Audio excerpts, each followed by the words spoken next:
Bueno, pues buenas tardes a todos. Soy Edgar Pérez, soy el director de secretariado de Sostenibilidad y Campus Saludable del Vicerrectorado de Infraestructura y Sostenibilidad de la Universidad de La Laguna. Y bueno, como saben, desde el año pasado la Universidad de La Laguna, a través de su Vicerrectorado de Infraestructura y Sostenibilidad, está desarrollando un programa de concienciación ambiental en colaboración con la Oficina de la Participación y el Voluntariado Ambientales del Área de Desarrollo Sostenible y Lucha contra el Cambio Climático del Cabildo de Tenerife. El objetivo principal del programa es fomentar la concienciación ambiental de la comunidad universitaria de la Universidad de La Laguna y de la sociedad en general a través del conocimiento de la problemática medioambiental en la isla de Tenerife. En la edición anterior, que fue la primera, se realizaron 4 acciones de concienciación ambiental en diferentes espacios naturales de la isla de Tenerife, como Playa Grande, como lo vamos a hacer mañana, Mesa Mota, en La Laguna, fuimos también a la temporada especial del Malpaís de Güímar y, por último, fuimos al Bosquete de los Sanguinos, de Santa Úrsula. En todas estas actividades participaron más de 60 personas con la colaboración de diferentes entidades sociales y administraciones locales, a las que agradecemos siempre su colaboración. Todas las actividades de campo se combinaron con acciones formativas el día anterior, como vamos a hacer hoy, en las que se orientó a las personas inscritas sobre la problemática medioambiental que se iba a tratar al día siguiente y sobre las peculiaridades del entorno en el cual se iba a actuar.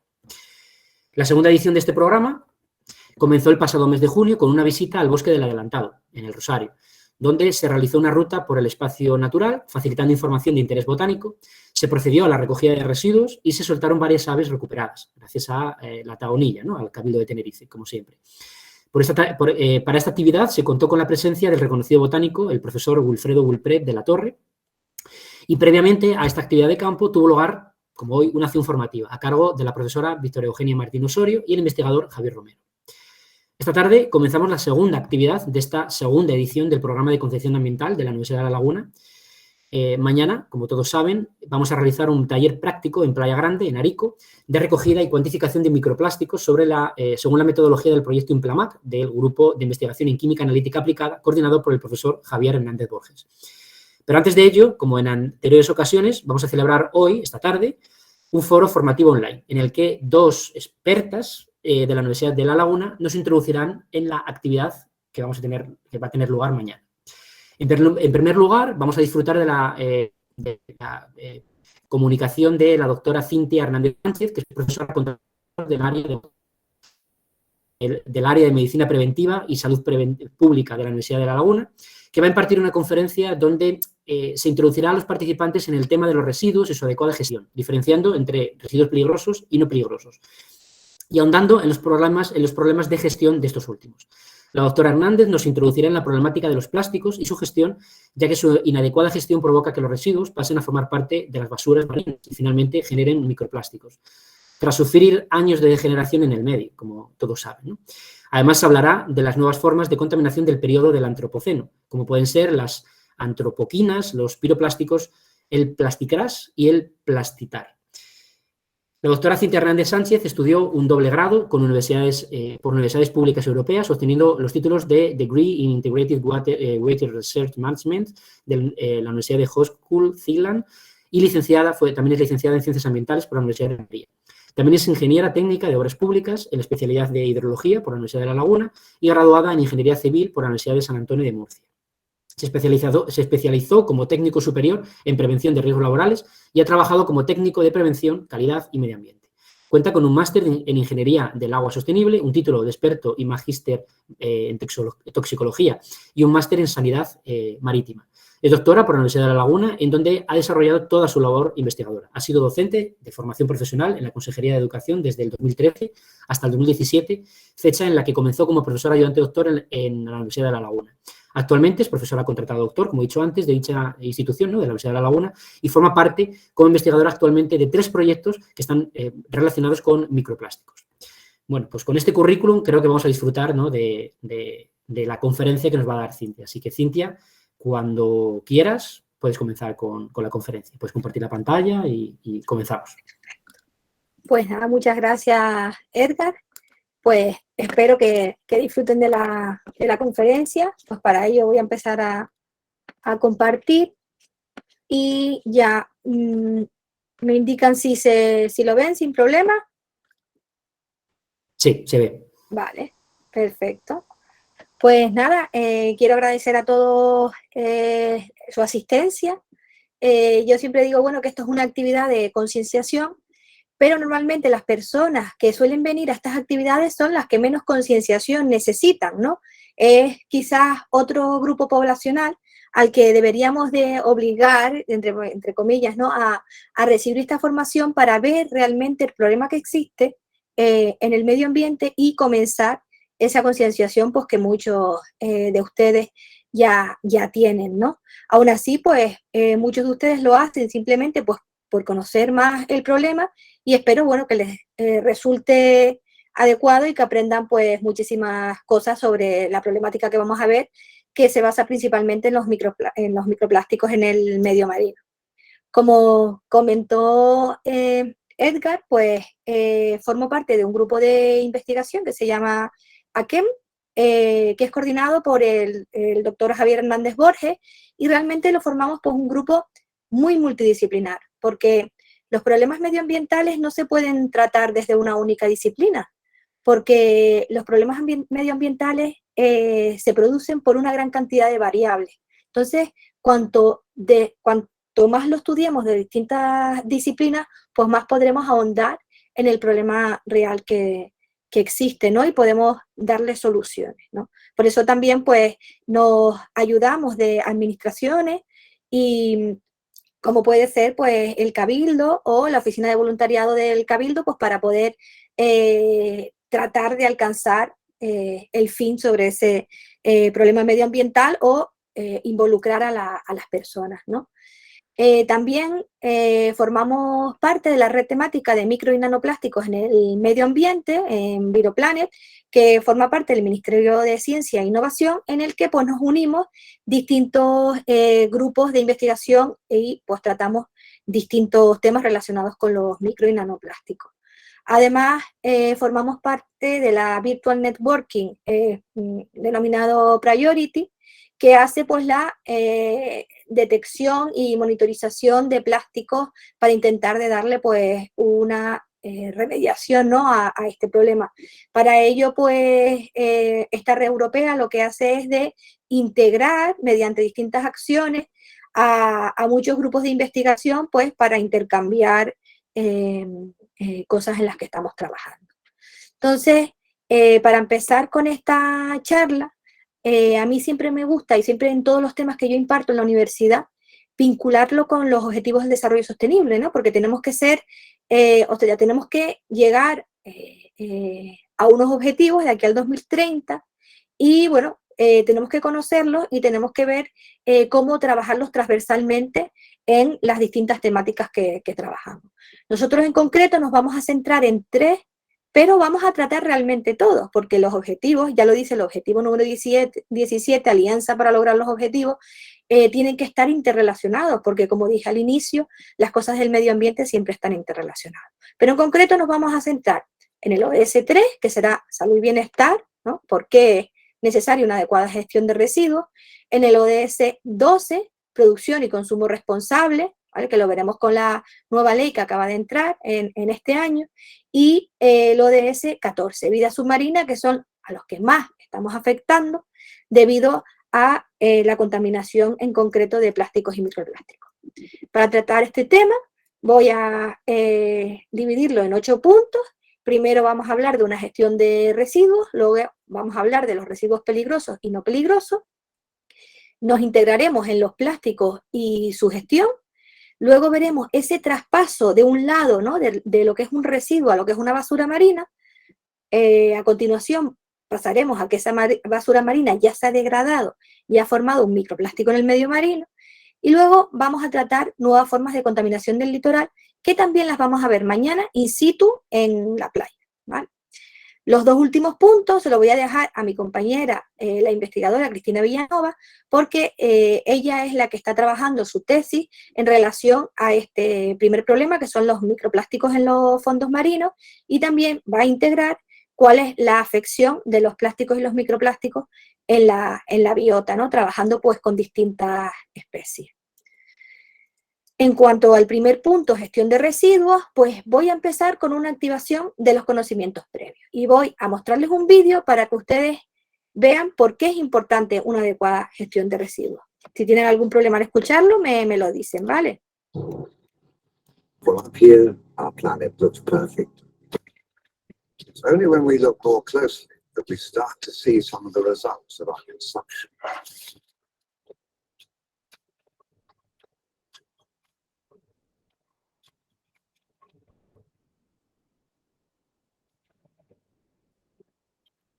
Does anyone know what happens to it? This is not just a local problem. Somehow in the deep ocean, we've got more trash than life. We produce too much waste. We don't think about the consequences when we throw stuff away. It seems to be a case of out of sight, out of mind. Nature functions by building up and breaking down, building up and breaking down. We keep putting things into the environment that don't break down. Everyone in the population today has these chemicals in their bodies. It's everywhere. It causes all sorts of diseases. Woman has a way of getting rid of it. It's called having a baby. We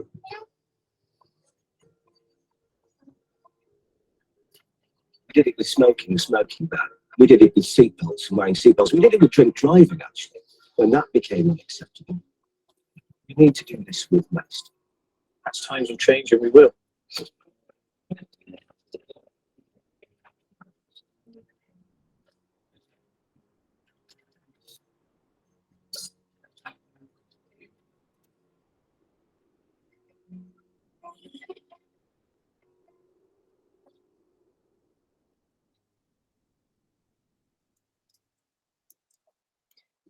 Pues esto es el tráiler de una película de Jeremy Irons, ¿no? Que pues, habla un poco de la gestión de los residuos y de la importancia, ¿no?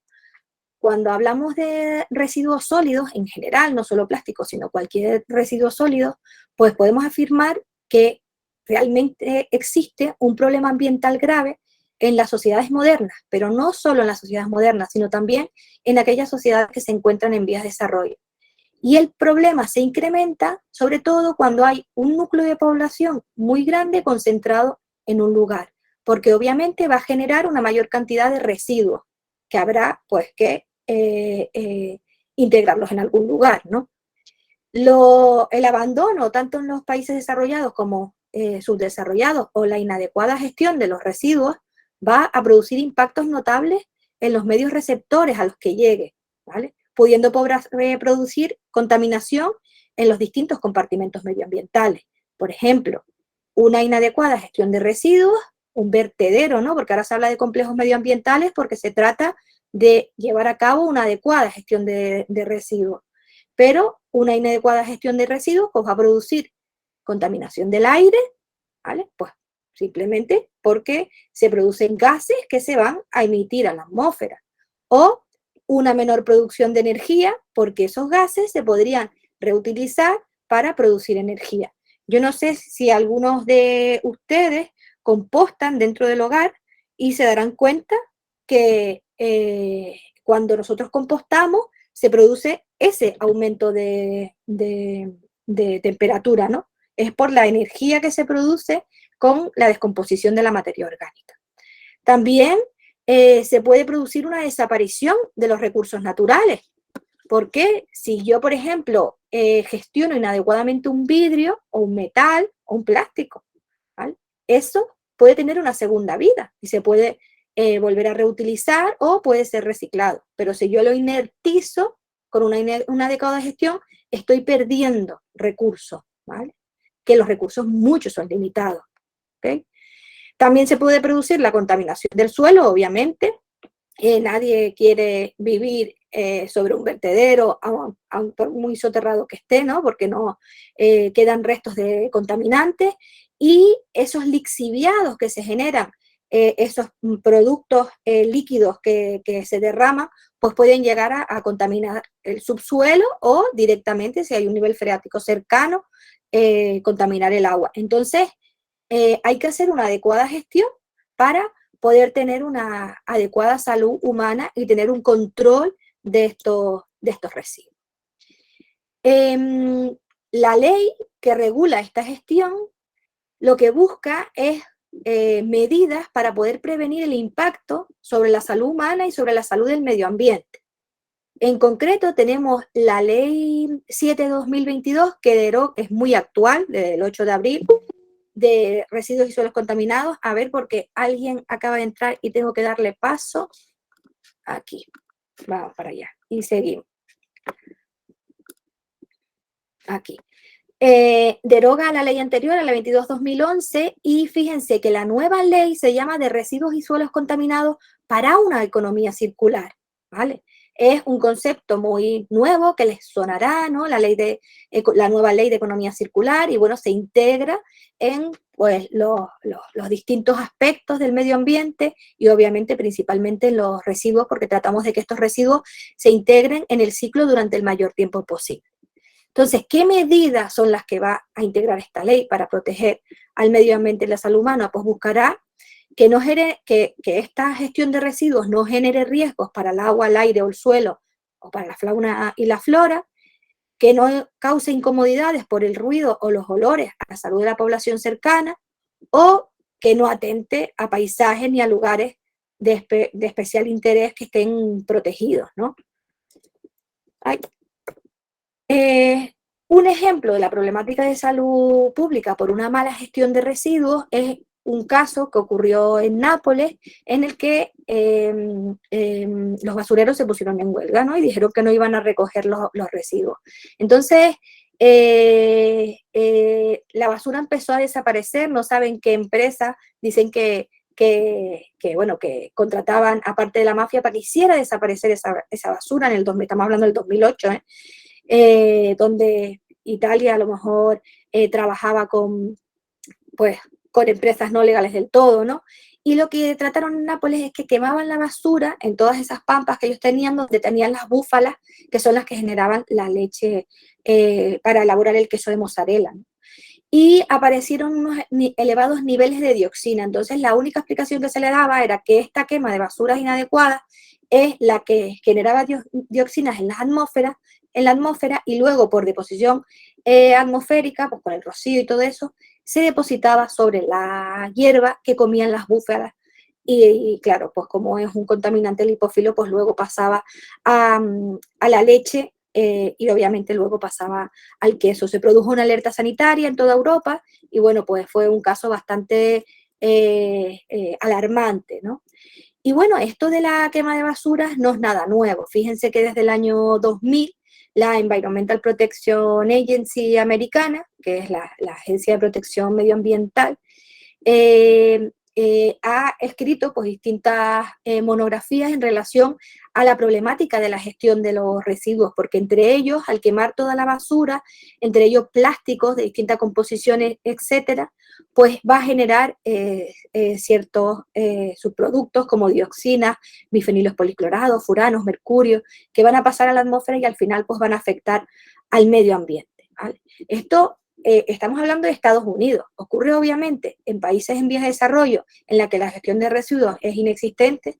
Hace un par de meses Cristina y yo estuvimos en Cabo Verde y bueno, en las zonas rurales de allí los contenedores, por ejemplo, son metálicos porque una de las maneras de hacer desaparecer la basura es mediante la quema. Pero Estados Unidos es muy grande también. Podemos pensar en Nueva York, con todos sus edificios, pues sus camiones de la basura megamodernos, o podemos pensar en Mississippi, ¿no?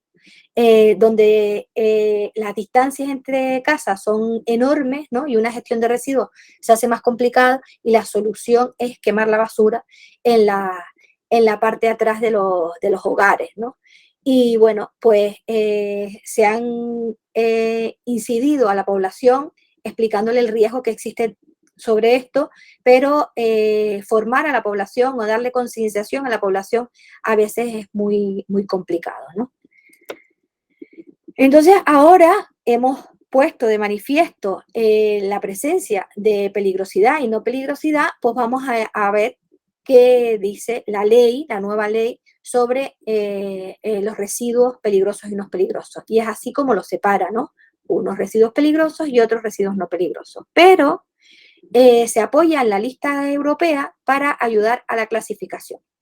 Y la lista europea explica que un residuo peligroso puede pasar a ser un residuo no peligroso si realmente se hace un estudio y demuestra que no presenta ninguna de las características que permita clasificarlo como tal, ¿no? Entonces, ahora veremos, ¿no? ¿Por qué es esto? Porque tú puedes pensar, este residuo es peligroso, este residuo es no peligroso.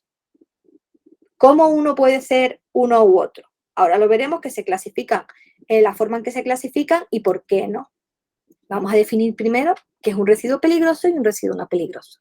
Sería un residuo peligroso aquel que presenta unas determinadas características de peligrosidad y hay que someterlo a exigencias adicionales de control para que pueda evitar y provocar daños a la salud o al medio ambiente durante su producción y gestión. ¿Qué significa? Que un residuo peligroso yo no lo puedo tirar a un contenedor, sino que tendrá que gestionarlo un gestor autorizado. ¿Vale? Un residuo no peligroso son los que no presentan la determinada característica de peligrosidad y no pueden provocar daños ni a la salud ni al medio ambiente. Y es la mayoría de los residuos que nosotros solemos gestionar, ¿no? Pues los residuos de CAS, por ejemplo, los residuos de laboratorio pues se gestionan de distinta manera, porque muchos de ellos son residuos peligrosos. La lista europea de residuos es la que recoge la clasificación de todos ellos y podemos encontrar aquellos residuos que no presentan ningún peligro, pues descritos con un código terminado sin ningún asterisco, ¿vale? Pero si el residuo presenta un asterisco, se considerará peligroso, ¿vale? Hay algunos residuos que aparecen con un código espejo. ¿Qué es ese código espejo? Es decir, es lo que yo explicaba antes, que puede ser peligroso y no peligroso a la vez. Por ejemplo, yo puedo tener una pintura, pues una pintura al agua, que no tenga ningún producto peligroso como para yo catalogarlo de peligroso. Y puede estar, por ejemplo, en un bote de plástico, por ejemplo, y tengo la pintura en el interior. O puedo tener una pintura acrílica que a lo mejor contenga productos peligrosos y tenga que ser gestionada por un gestor autorizado. No solo la pintura, sino también el bote, ¿vale? Porque contiene ese producto peligroso, aunque yo lo elimine, siempre va a quedar parte, ¿no? Y tendrá que ser gestionado por un gestor autorizado, ¿vale? Si nosotros nos preguntamos, ¿qué ocurre con los plásticos? En general, y vamos a este listado, les voy a pasar el listado, lo tengo aquí, no sé si lo ven bien, voy a agrandar un poquito a ver si lo ven mejor. Aquí vemos cómo se van clasificando todos, ¿vale? Pues 0101, residuos de la extracción de minerales, y luego el código con 6 dígitos, sin asterisco, significa que no es peligroso, pero el código con 6 dígitos con asterisco significa que es peligroso, ¿vale? Entonces, esta lista, pues una lista enorme, gigante, en la que recoge todo. Si nosotros buscamos plásticos, en todos casos, encontramos nunca aparece con asterisco, ¿vale? Residuos de plásticos,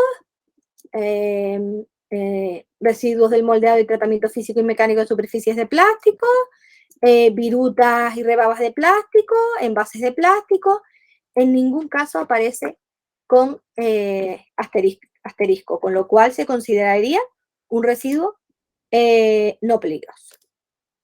¿Vale? Entonces, los plásticos se supone que son no peligrosos. Pero ¿qué pasa con un plástico de invernadero con restos de plaguicidas? ¿Sería peligroso o no peligroso? No sé si alguien se anima a hablar para que no sea un monotema.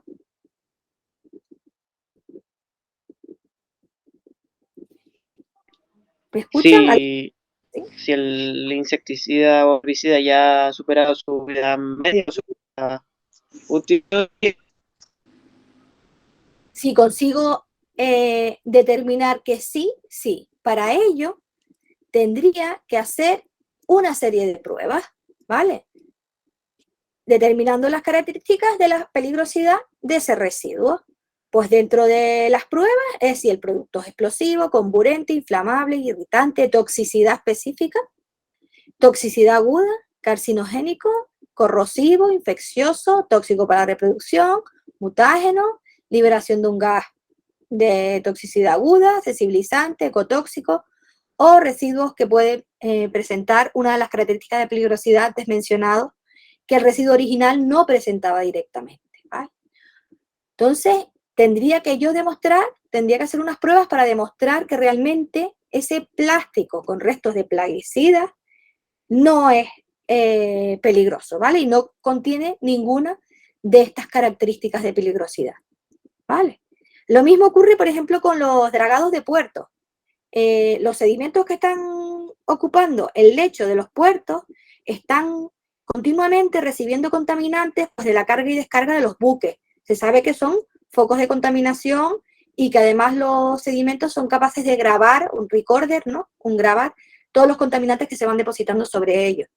Para yo poder eliminar ese dragado, porque continuamente los puertos necesitan tener un calado adecuado y tengo que estar dragando continuamente ese residuo, pues tengo que hacer estas pruebas para determinar las características de peligrosidad para saber si lo tengo que gestionar como un residuo peligroso o no es peligroso, ¿vale? ¿Qué beneficio es que sea no peligroso? Pues a lo mejor lo puedo eliminar en el interior del mar o lo puedo utilizar para material de construcción, etcétera, etcétera, ¿vale? Ese es otro ejemplo que, bueno, que es bastante entendible. Ahora vamos a ir al punto 3, relacionado con los plásticos y su gestión. Y entonces tenemos que irnos a la pirámide de la jerarquía de residuos, en la que su base buscamos la prevención. Y aquí integramos la ley de economía circular, que va a entrar más fuerte que nunca, o eso esperamos, y que se evite integrar al medio pues, la mayor cantidad de productos plásticos o no plásticos, cualquier residuo, al medio, ¿vale? Entonces, esto sigue perfectamente lo que es el principio de las 3 R. Prevención es lo mismo que reducir el consumo de plásticos que yo hago a diario, ¿no? Entonces, realmente es una propuesta que lo que pretende es desarrollar hábitos de consumo responsable y sostenible para el medio ambiente, ¿vale? Luego, si vamos a la pirámide, pasaríamos a reutilizar y luego a reciclar, ¿vale? Y bueno, hay un vídeo que a mí me gusta mucho que explica reducir, ¿no? De por qué debemos reducir el consumo de plásticos alrededor de nuestra vida, ¿no? Y bueno, se los voy a mostrar, que dura un par de minutillos y la verdad es que es muy interesante. 4.500 millones de años atrás, una nube molecular gigante explota en el espacio, liberando una nebulosa fotosfera, de la cual nace el planeta Tierra. Durante 2.000 millones de años, este planeta evoluciona y aparece la primera forma de vida, un puñado de células, bacterias, algas, hongos, miles de plantas cobran vida. Los peces y las plantas reinan en los océanos, absorben la luz solar y almacenan en sus cuerpos. Dinosaurios, anfibios, reptiles, aves, mamíferos, todos viven y mueren. Y cada año los residuos cubren sus cuerpos con capas y capas. El calor y la presión aumenta, convirtiendo en un líquido amarillo y negro, el petróleo. Llegan los humanos y con ellos geólogos que estudian durante años para encontrar el petróleo. Y construyen plataformas petrolíferas en lugares remotos. Bombas gigantes extraen el líquido y envían alrededor del mundo. Se abren refinerías y vuelven a viajar. Una fábrica combina los químicos y los convierte en bolitas de plástico, guardándoles en contenedores gigantes. Vuelven a viajar por todo el mundo. Convertidos en líquidos, se moldean una magnífica cuchara. La cuchara cae y se enfría hasta endurecer. Se envuelve en plástico, se coloca en cajas. La caja se pone en un palet y el palet en un contenedor y el contenedor en un camión. El camión se conduce hasta un puerto donde se coloca un barco. Y viaja, la cuchara recorre 6.000 kilómetros por todo el mundo, donde lo recoge un comerciante que lo coloca en un camión, te conduce hasta una tienda donde coloca la cuchara en una estantería, en una habitación con la temperatura controlada, hasta que la compras y pagas por ella, con el dinero que ganaste trabajando duro, y te llevas la cuchara a casa, que es donde estás ahora mismo, con la cuchara en la mano. Y ahora dime, ¿todavía crees que es mucho esfuerzo usar una cuchara de metal solo porque tienes que lavar?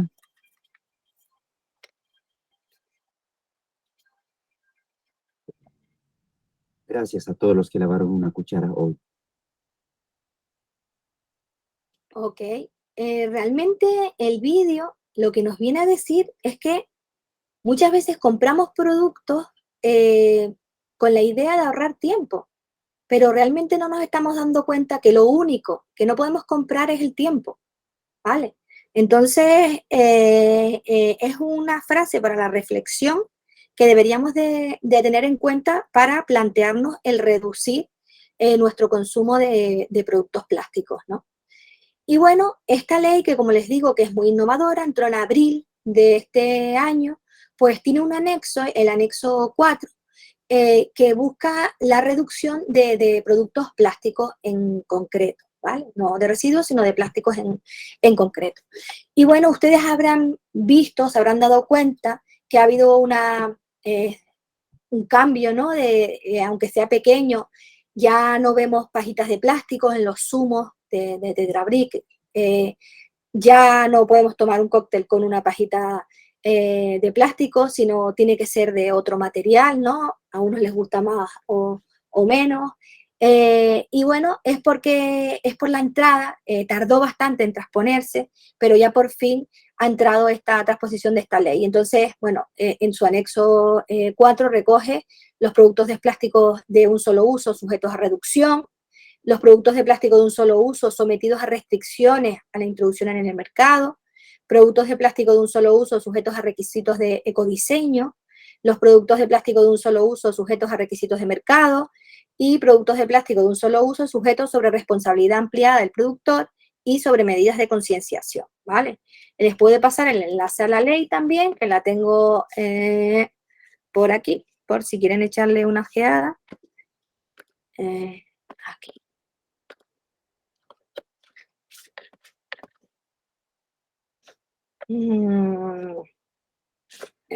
Aquí. Se las voy a poner por aquí.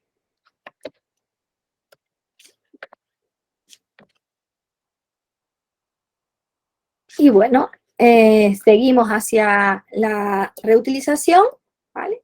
Que lo que busca es igualmente reducir el problema ambiental para disminuir el impacto y la presión que se está produciendo sobre el medio ambiente. Y lo que trata es de darle una segunda vida útil a los objetos, ¿no? Busca eliminar esos productos de un solo uso, ¿no? Y bueno, para yo poder reutilizar objetos, pues no puedo reutilizar todo lo que me dé la gana, ¿no? Muchas veces habrán escuchado, no, es que reutilizar más de X veces la botella de plástico es dañino para la salud, etcétera, etcétera. Pues, en efecto, hay que buscar productos que se puedan reutilizar con una serie de criterios de calidad para poder ser reutilizados, ¿no? Y poder darles una segunda vida. Pues, por ejemplo, el producto más típico que reutilizamos, ¿no? Es la botella de metal o la botella de vidrio, pues para el agua, pues la típica bolsa para ir a comprar, pues es una forma de reutilizar. Y luego, subiendo en la escala de la jerarquía de los residuos, nos iríamos a la parte del reciclado, pero tenemos que tener en cuenta que en la economía que tenemos hasta ahora, una economía lineal, es la R más popularizada en nuestro sistema de consumo. Parece que si yo lo pongo en el bote de reciclado, pues ya estoy haciendo una buena obra. Hombre, mejor que eliminarlo en el medio, sí, hemos dado un paso, por supuesto, pero no estamos eliminando el problema medioambiental porque el reciclar cualquier producto conlleva un gasto energético y, por supuesto, una emisión de gases de efecto invernadero, ¿vale? Aquí les dejo un enlace de cómo funciona el proceso de reciclaje. La verdad es que es bastante interesante, bastante intuitivo y divertido porque vas dejando caer el producto y vas viendo pues cómo el producto viaja de un lugar a otro emitiendo grandes cantidades de dióxido de carbono también para poder ser reciclados.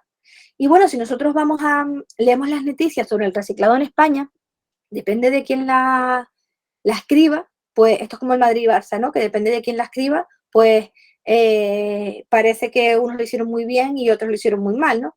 Y bueno, una noticia buscada en el mismo año, sobre la misma temática, pues podemos encontrar titulares como los españoles reciclaron unos 284 Titanics de envases de plástico, latas y papel. O España progresa en reciclaje, pero sigue distanciado de la media europea, ¿vale? Y bueno, una pregunta para reflexionar, no sé si alguien se quiere animar también y comentar algo. ¿Ustedes creen que si nosotros recicláramos todos los productos que generamos, podríamos solucionar el problema del plástico en concreto?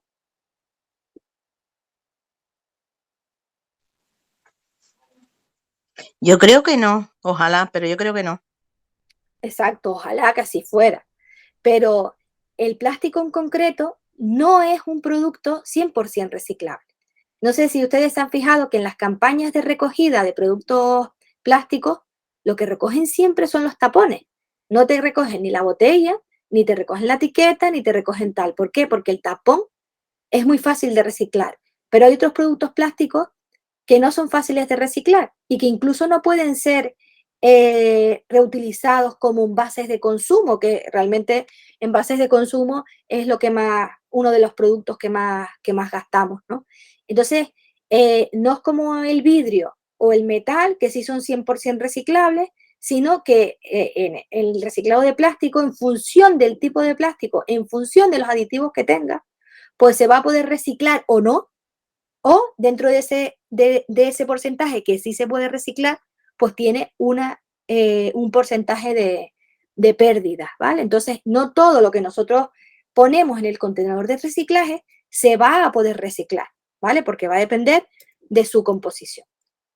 Si seguimos subiendo la jerarquía de residuos, pues pasaríamos a la valorización, incluida la valorización energética del producto, y luego pasaríamos a lo que es la eliminación, ¿vale? En cuanto a la eliminación de residuos, pues el Real Decreto 646/2020 es el que regula la eliminación de residuos mediante depósito a vertedero. ¿Y de qué habla este Real Decreto? De que yo no puedo eliminar todos los residuos que a mí me den la gana. Y esas son muchas las multas, ¿no? Las multas, las quejas o los reproches de Europa hacia los países del sur, porque depositamos prácticamente todo en el vertedero. Y como habíamos hablado al inicio, depositar todo en vertedero va a producir una pérdida de recursos que pueden ser reutilizados, pérdidas energéticas, contaminación, aunque deberían de estar cerrados esos vasos para no haber contaminación en el suelo, pero sí puede haber contaminación a la atmósfera, etcétera, etcétera.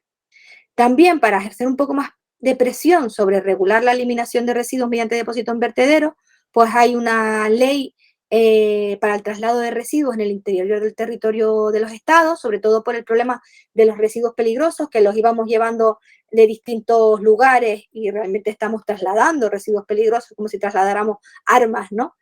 Y por último, bueno, pues todo esto, la nueva ley trata de darle una forma y integrar la economía circular para evitar la eliminación en la medida de lo posible, la eliminación de todos estos residuos en el vertedero, ¿vale? Tenemos que minimizar la eliminación de residuos al vertedero. Y siempre, pues los países europeos se quejan porque no hacemos una gestión adecuada de los residuos.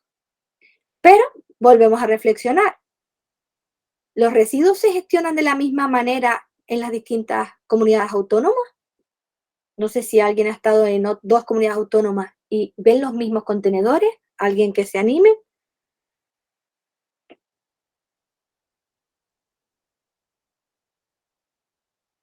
¿Nadie se ha fijado? ¿O si los residuos se gestionan de la misma manera en los distintos países de la Comunidad Europea?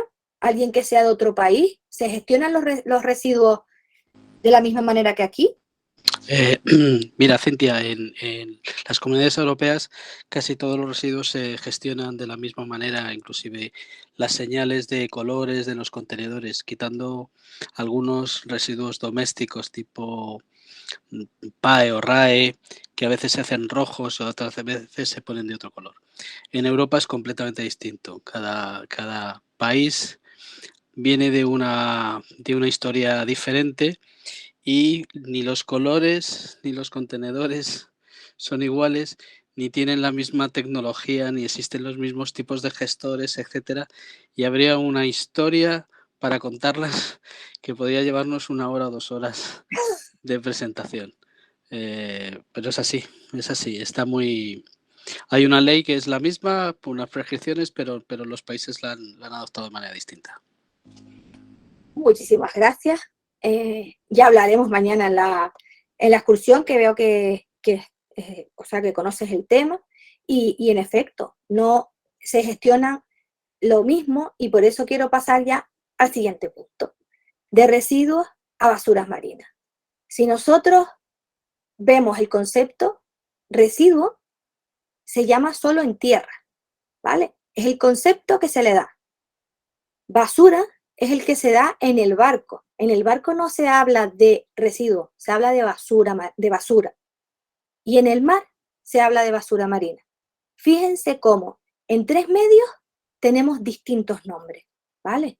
Si vamos a sus definiciones, la palabra residuo la podemos coger de la ley del 2002 y sería cualquier sustancia o objeto que su poseedor deseche o tenga la intención o la obligación de desechar. La basura marina, vamos a la definición de la UNEP, y sería cualquier sólido persistente de origen no natural manufacturado que haya sido desechado, depositado o abandonado en ambientes marinos y o costeros. Y fíjense que hablamos de manufacturado, es decir, si yo tiro un palé de madera, sería una basura marina, pero si cae un tronco por un barranco, un tronco de madera, no sería una basura marina, ¿vale? Y luego, basura es la definición que se da dentro de los buques. No se habla de residuos, sino de basura. Y sería la definición, pues, como toda clase de alimentos, desechos domésticos y operacionales, todos los plásticos, residuos de carga, aceites de cocina, artes de pesca y cadáveres de animales resultantes de las operaciones normales del buque y que suelen eliminarse continuo o periódicamente. Y esa es la clasificación que se hace. Es decir, en los barcos tienes que poner en un contenedor el plástico, nada de metales, en otros los residuos de carga, en otros el aceite de la cocina, en otros los artes de pesca, etcétera, etcétera, ¿no? Entonces, es una clasificación completamente distinta, ¿vale? Y bueno, durante muchos años se creyó que el mar podía aceptar y aguantar y eliminar toda la basura que se eliminaba. Pues yo que me he criado en mis veranos y mis vacaciones siempre en un pueblo de pescadores, pues era muy común ver que todo el mundo eliminaba los productos al mar, pues restos de pintura, restos de la pesca, etcétera, etcétera, y bueno, estaba socialmente aceptado y se veía como natural, ¿no? Porque el mar tiene una capacidad de carga y elimina toda esta basura. Pero el convenio MARPOL, pues desde el año 72, que es el convenio este del medio marino, ¿no? Porque el que se integra dentro de los buques, tiene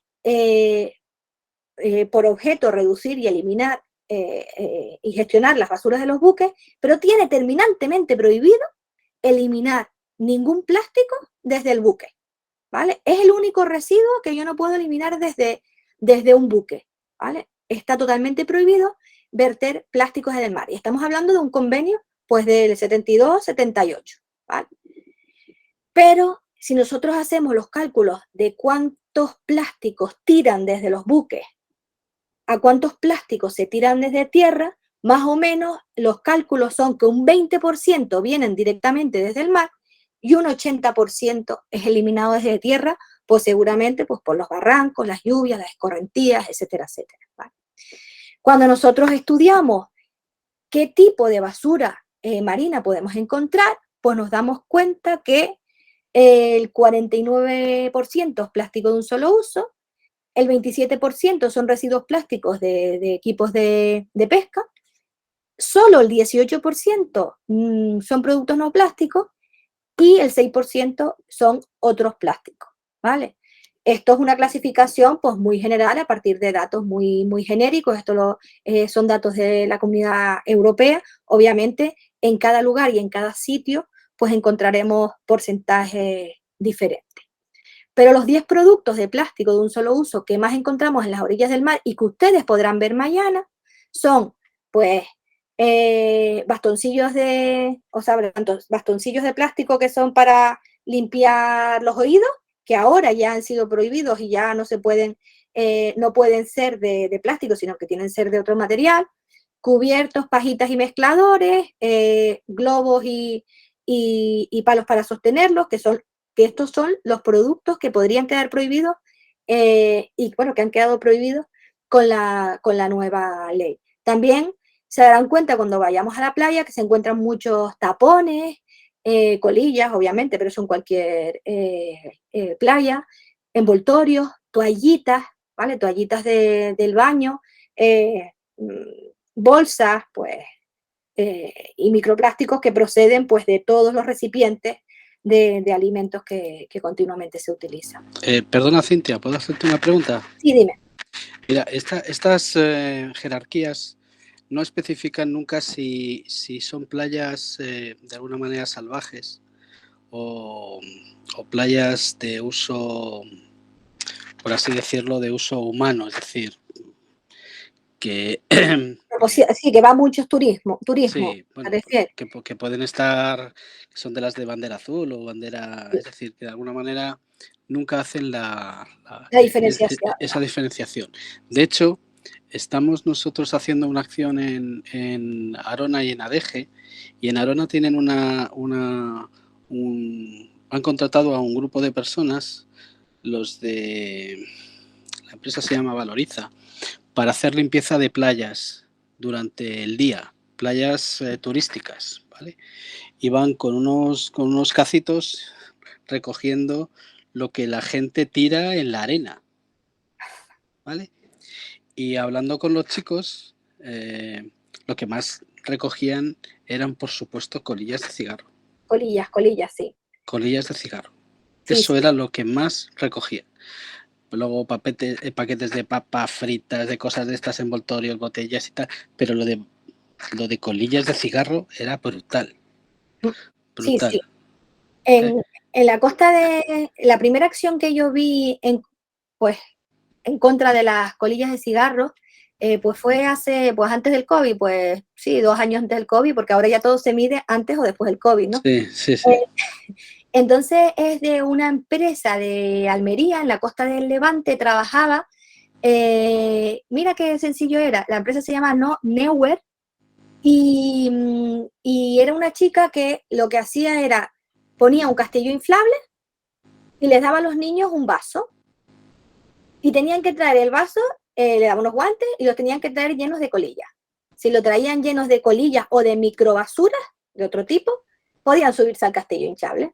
Y la verdad es que me pareció una acción tan sencilla y bueno, tenía que ver a los chiquillos. Después también tenía un ecomercado de productos reutilizados en los que ella misma elaboraba con otros productos y podían intercambiar en función de los vasitos de plástico.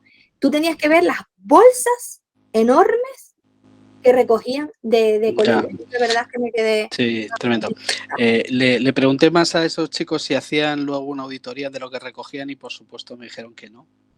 Ah, pues qué pena, porque serían datos muy interesantes. Pues es que ese dato es muy interesante. Es que lo sacaba por el hecho de nosotros en Canarias tenemos que diferenciar playas turísticas, por así decirlo, de playas de otro tipo y deberíamos empezar a tener estadísticas para saber qué medidas tomar en cada caso. Y nada más, me callo.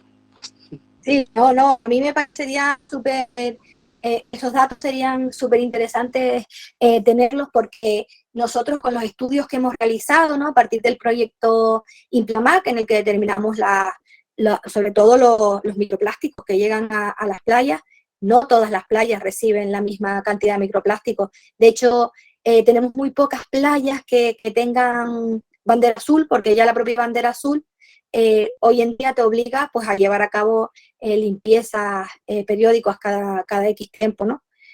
Cuando yo estudiaba, me acuerdo que lo de la bandera azul acababa de empezar y eran unos parámetros como muy pequeños en relación a duchas y acceso, y 2 parámetros microbiológicos, pero ahora han ido avanzando y estableciendo más cosas. Y claro, a nosotros lo que nos interesa saber es qué nos está trayendo la deriva marina, ¿no? De ese giro del Atlántico.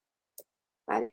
Y bueno, todo este problema radica de que el plástico es un material, es un supermaterial, ¿vale? Porque es que cumple con todo lo que se desea, es barato, es fácil de darle distintas propiedades,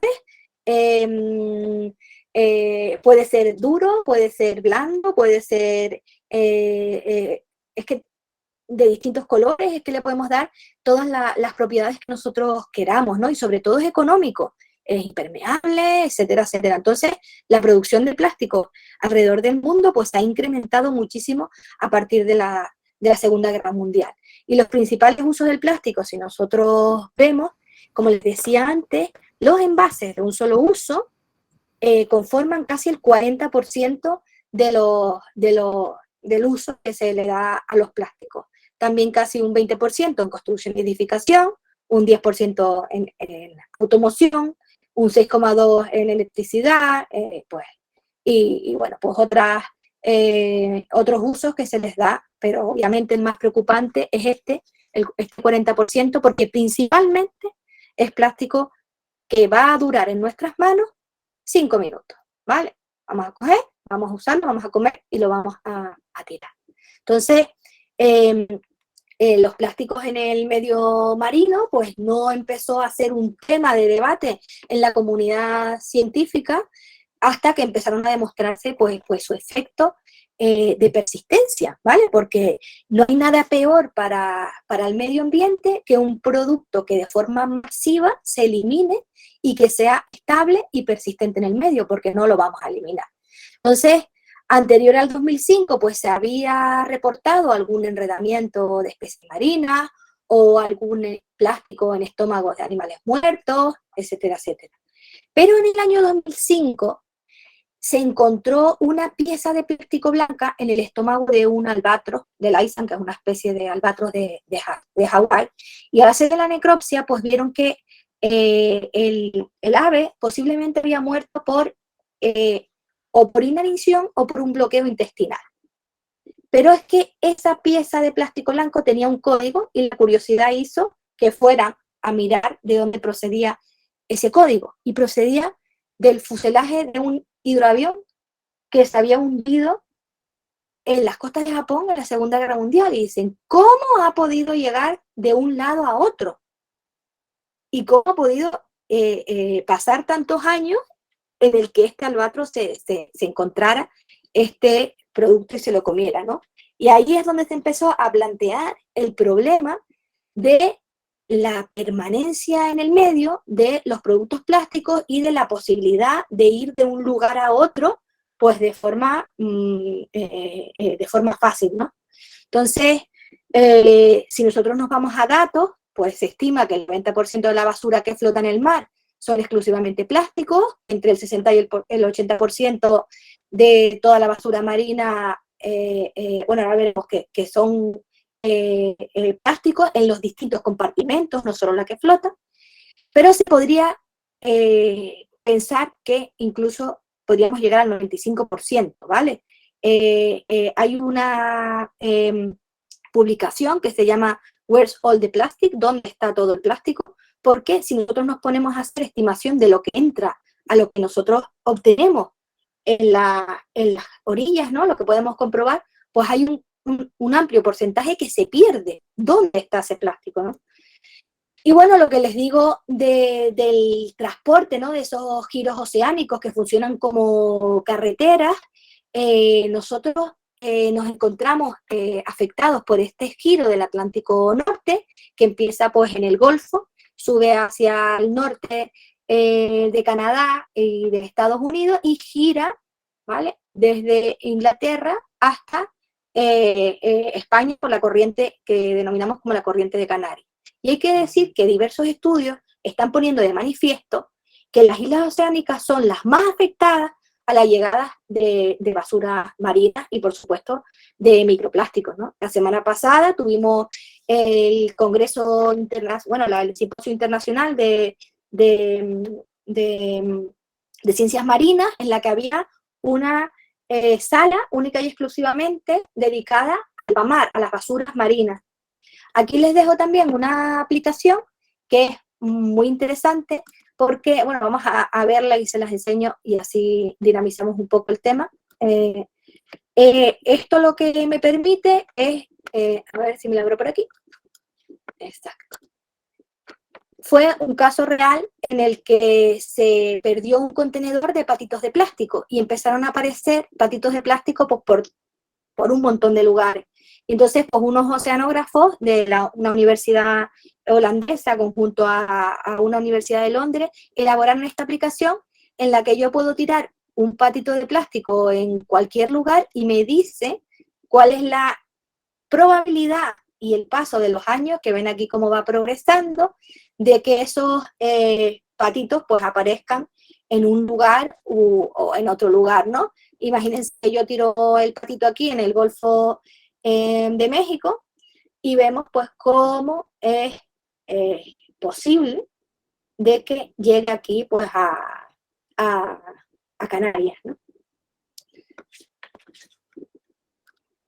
Y tenemos, podemos corroborar eso porque en nuestros muestreos, tanto en La Graciosa como en Playa Grande, que iremos mañana, pues encontramos unas etiquetas que nosotros también tenemos curiosidad y hemos buscado la información de esas etiquetas, ¿vale?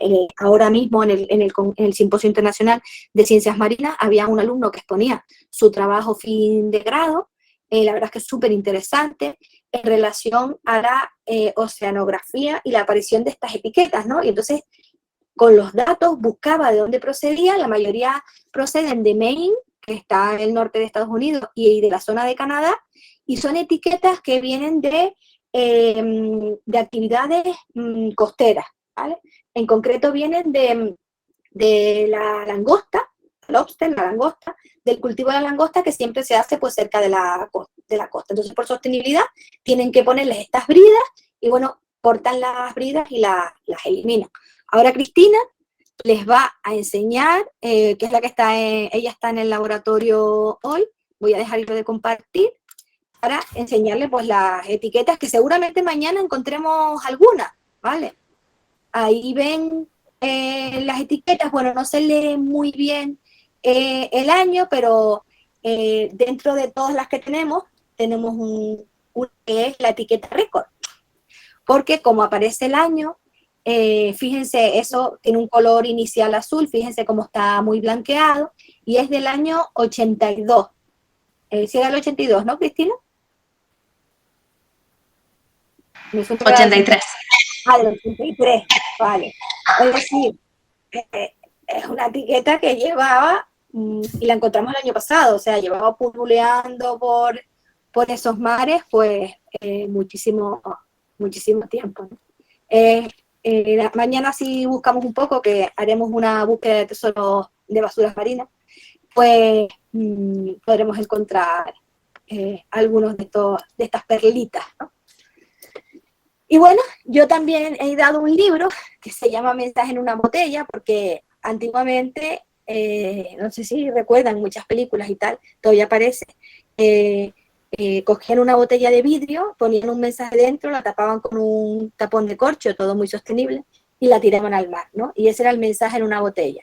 Hoy en día, los mensajes vienen en las etiquetas exteriores de la botella y encontramos, pues, estos son etiquetas que recogía un alumno que yo tuve del ciclo de Educación y Control Ambiental, que está trabajando en La Graciosa, de la playa de Lampa, y también las hemos recogido en Playa Grande, ¿no? Que vamos a ir mañana y muy probablemente también encontremos alguna. Si vamos antes de la señora de limpieza, porque la señora que va a limpiar recoge los residuos más grandes, ¿no? Entre ellos las botellas. Entonces, bueno, aquí tenemos recogido, pues, productos de todo tipo. Aquí les doy, el libro es muchísimo más grande, pero bueno, una pequeña muestra y bueno, pues pueden ver leche egipcia, agua alemana, holandesa, china, casi todo es agua, ¿no? Emiratos Árabes, Malasia, Colombia, Singapur, República de Guinea, Italia, Indonesia, bebida energética de Argelia, bebida de frutas de Brasil, cerveza de Bulgaria o mirinda limón de Arabia, ¿no? Porque todas estas etiquetas tienen un código, un teléfono normalmente con el código, el prefijo del lugar. Muchos productos o muchos mensajes en la botella pues pueden ser eliminados perfectamente por un buque, ¿vale?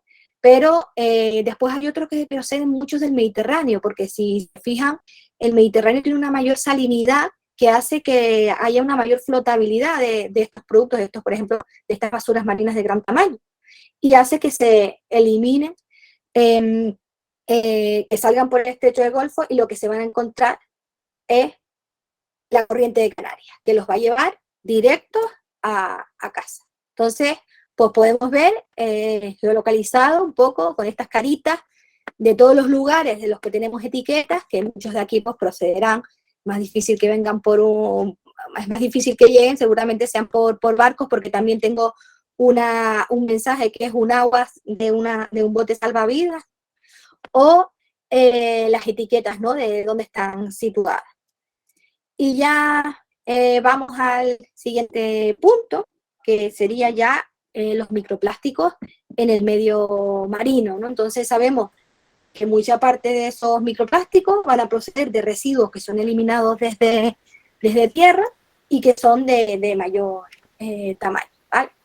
Aquí vemos un porcentaje de estas basuras marinas, cómo llegan a distintos lugares. No a todos los lugares llega la misma cantidad de basura. Hay lugares que por su orientación, por su viento, por sus corrientes, hace que lleguen más, ¿vale?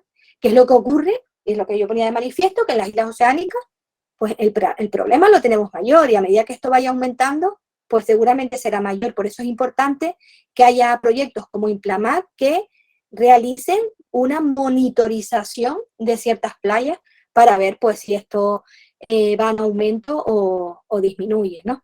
Y bueno, uno de los lugares con mayor llegada de basuras marinas plásticas son las Islas Midway, en el Pacífico Norte. Y quiero pues mostrarles un pequeño vídeo sobre qué ocurre con la biota en esos países.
We have the courage to face the realities of our time.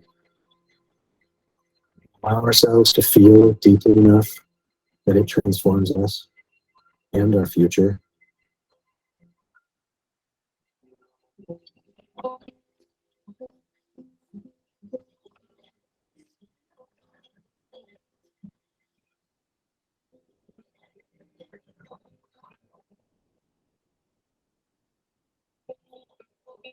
Come with me on a journey to the eye of beauty.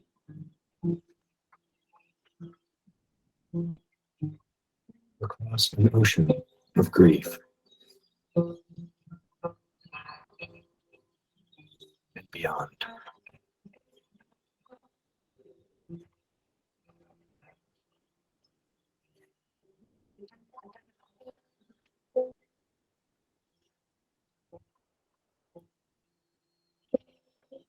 Bueno, pues es el tráiler de un documental de Jordan que tiene publicado en Vimeo y en la plataforma de YouTube también. Es muchísimo más largo, obviamente, pues dedicado a estas islas, ¿no? Que no tienen bandera azul, por supuesto, son unas islas en las que solo viven albatros y llega pues un altísimo porcentaje de basuras marinas, ¿no? Y bueno, un problema de estas basuras marinas plásticas que llegan al mar es que una vez llegan al mar, pues se van a ir degradando por distintos aspectos, principalmente la degradación abiótica, aunque también hay degradación biótica por toda esa biopelícula que se forma alrededor del plástico, y dentro de la degradación abiótica, que es la más importante, pues podemos destacar la degradación fotooxidativa por la exposición a la radiación ultravioleta, y la degradación mecánica por el golpeo contra el oleaje, las piedras, las rocas, abrasiones, etc. También podemos incluir la degradación termooxidativa, pues por las altas temperaturas, y la oxidación atmosférica. ¿Okay? Y bueno, el tema es que mientras queden en la superficie, van a estar expuestas a esta degradación mecánica o fotooxidativa, pero si el plástico pasa directamente al fondo, que ya nos contará Cristina, pues la exposición a esta luz o a este golpeo es mucho menor, ¿no? Con lo cual puede perpetuar durante más tiempo y estar estable en los fondos oceánicos, pues, durante muchísimos años, ¿no? Entonces, toda esta degradación, pues, hace que los plásticos vayan rompiéndose en partículas cada vez más pequeñas y más pequeñas, ¿vale? Produciendo, pues, lo que conocemos por microplásticos. Dentro de los microplásticos debemos diferenciar entre microplásticos primarios, que son aquellos que son fabricados de la misma forma y tamaño, como le ocurre a los pellets, que mañana veremos. Se llaman pellets, granzas o lágrimas de sirena, y son estas perlitas, por así decirlo, estas lentejitas, que utilizamos para fabricar productos de plástico. ¿Vale? Cualquier tipo de producto de plástico que yo quiera fabricar, pues los elaboro con estos y luego añado pues, los aditivos necesarios o los estabilizadores necesarios para generar un producto de plástico. Y luego los secundarios, que son esos que vienen principalmente de las basuras marinas de gran tamaño, que por todos esos procesos de degradación se van partiendo en partículas más pequeñas.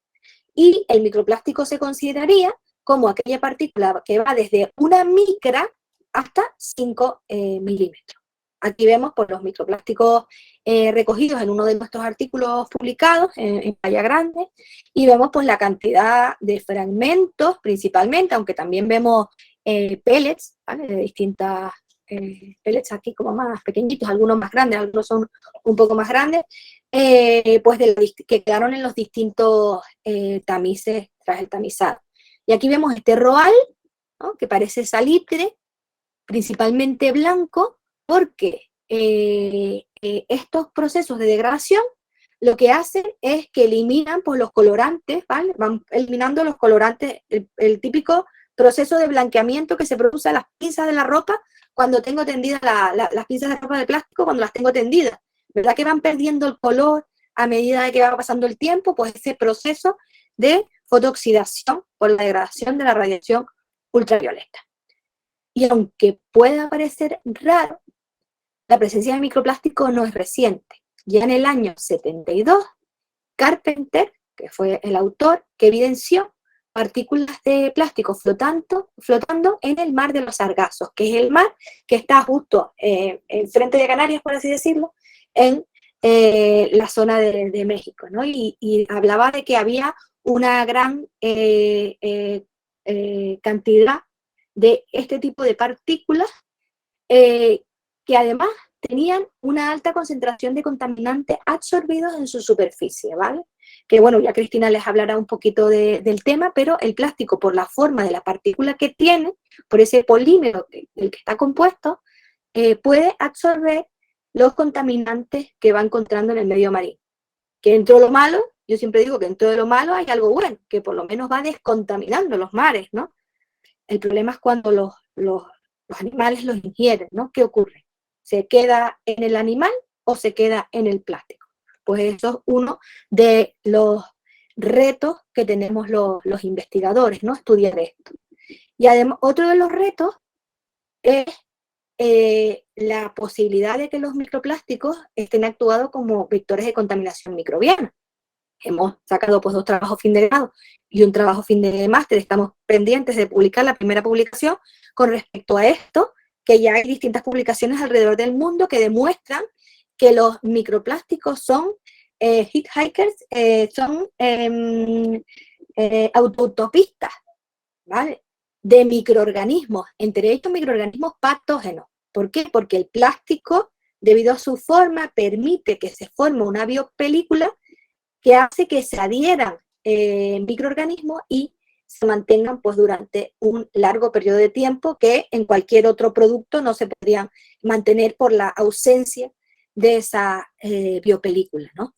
Y es muy importante en algunos sectores del medio marino, como puede ser la acuicultura. Imagínense que la presencia de microplásticos rodeados de vibrio alginolíptico, que nos ha dado en muchas playas, por ejemplo en Playa Grande nos da positivo a este vibrio cuando llegan frescos, porque llega la industria de la acuicultura y que los peces coman esto y bueno, puede generar pues grandes mortandades de peces.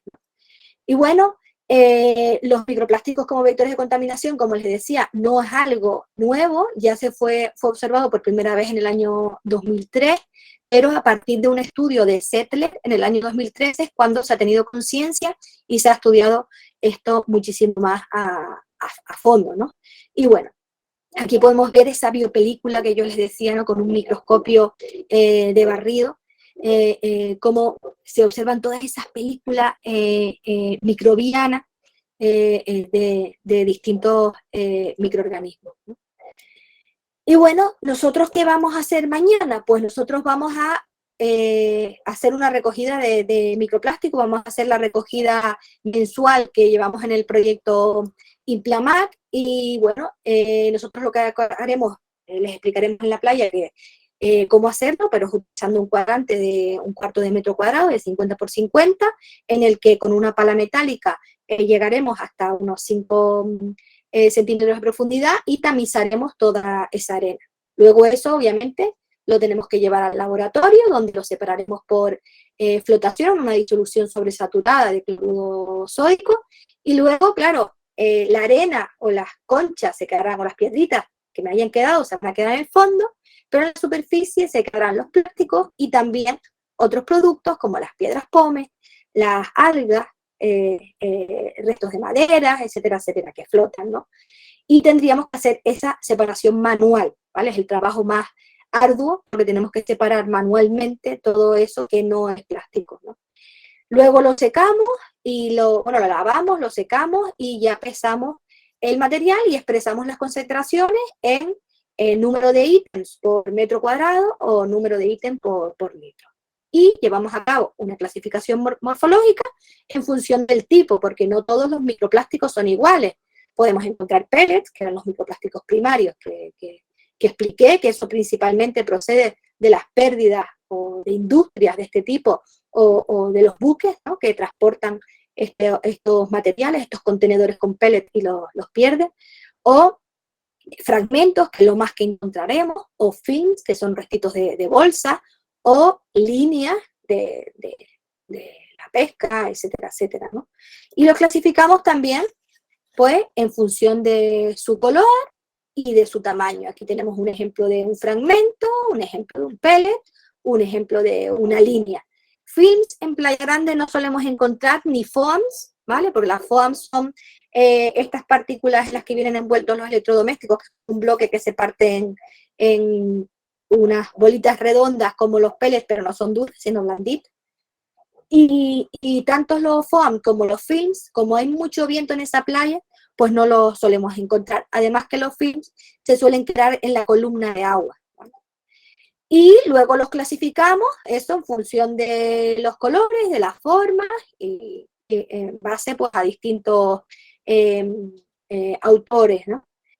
Les dejo un vídeo aquí también, que está bastante interesante, de Eduardo Negrín, de qué son los microplásticos, que es muy largo para verlo aquí, pero les puede interesar porque lo mira desde distintas perspectivas, ¿no? Desde la perspectiva de un artista, desde la perspectiva de los científicos o de la perspectiva del consumidor, ¿no? Que se le ofrecen siempre todos esos productos de plástico. Y ya para terminar, que no quiero quitarle más tiempo a Cristina, simplemente nombrar que hay nuevas formaciones de contaminación plástico que están apareciendo, como los plastiglomerados, que los veremos allí en la playa, los piroplásticos, que también los veremos y se los explicaré in situ, el plasticras, que la verdad es que esta playa tiene de todo, también tiene plasticras, antropoquinas, bueno, sí tiene algunas allí en la zona de deposición, y por último el plastitar, que el plastitar es la nueva definición que se le ha dado a un contaminante que ya estaba, ¿vale? No sé si lo han visto, ha sido una publicación muy reciente de nuestro grupo de investigación y le hemos dado nombre a esta forma de contaminación que ya existía previamente, y es la mezcla entre piche y plástico, ¿vale? Que no solo está en Playa Grande, sino en otras playas, y bueno, ha sido un artículo, pues aquí las vemos en El Hierro o en Famara, y ha sido pues un artículo bastante renombrado mundialmente. De hecho, hemos salido en el periódico The Guardian, gracias a esta publicación, y bueno, mi compañero ha hecho alguna entrevista a algún medio americano, ¿no? Y bueno, ya termino para no quitarle más tiempo a Cristina, que explique los dos últimos puntos de la presentación, y yo creo que si tenemos alguna pregunta, pues si tenemos tiempo al final, y si no, mañana, como vamos a estar en la playa, pues podemos pasar a preguntar in situ todo lo que considere. Muchas gracias, Cintia. Muy interesante la conferencia. Como bien has dicho, si alguien tiene alguna pregunta, si queda algún minuto al final, pues podemos aprovechar. Y si no, pues bueno, mañana. Y también, si quieren, Cintia y Cristina pueden dejar sus correos electrónicos en el chat para si alguna persona, pues bueno, a posteriori quiere hacerles alguna pregunta o está interesado en alguna publicación suya o demás, debido a pues, este éxito, ¿no?, que están teniendo por este tema, pues que puedan ponerse en contacto con ustedes. Y bueno, sin más, pues a continuación vamos a disfrutar de la conferencia que nos va a dar Cristina Villanova Solano, que es investigadora predoctoral del programa de doctorado de Biodiversidad y Conservación de Medio Marino de la Universidad de La Laguna.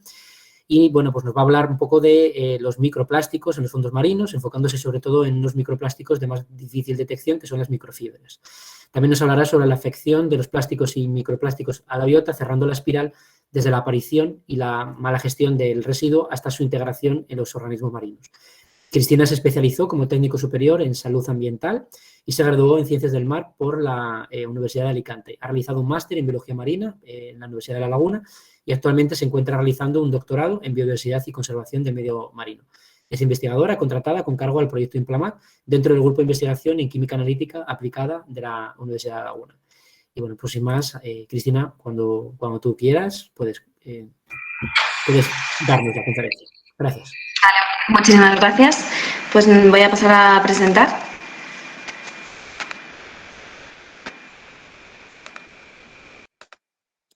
Vale, perfecto.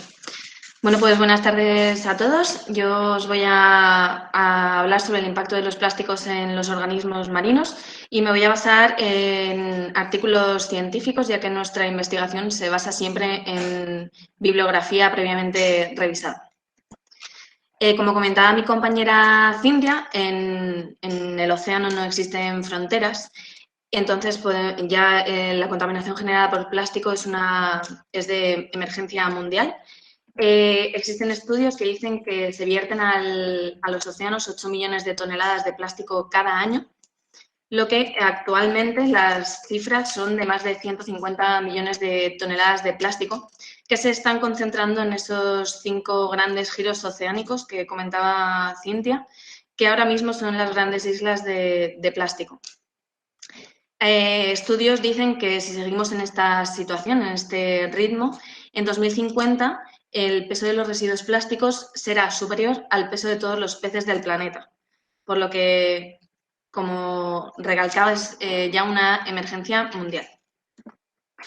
¿Pero qué sucede cuando el plástico llega a los mares y océanos? Pues se puede quedar en la superficie. Este es un estudio publicado en Marine Pollution Bulletin de nuestro grupo de investigación, en el que hemos detectado un nuevo hotspot o punto caliente de llegada masiva de microplásticos en arenas blancas en el Hierro. Como comentaba Cintia, a nuestras islas nos afecta directamente la corriente de Canarias, que es una rama descendente de la corriente del Golfo, en el cual está esta isla de plástico del Atlántico Norte y nos está arrastrando esas grandes cantidades de basuras marinas a nuestras costas. Y estos plásticos flotando en superficie acaban llegando a nuestras playas, en el cual en arenas blancas se encontraron un total de 9.206 ítems, lo que sería a 981 plásticos por metro cuadrado, una exageración. Y principalmente destacar que sabemos de dónde proceden y es debido a esa corriente de Canarias. También podemos encontrarlos en columna de agua, flotando, en suspensión. Y me baso en este artículo publicado por unos compañeros del equipo Deep Plus, en el que muestrearon agua en columna hasta 1.150 metros de profundidad y en el cual encontraron microplásticos. No había ninguna muestra que no tuviese microplásticos y principalmente fibras y fibras de nuestra ropa, de nuestros textiles.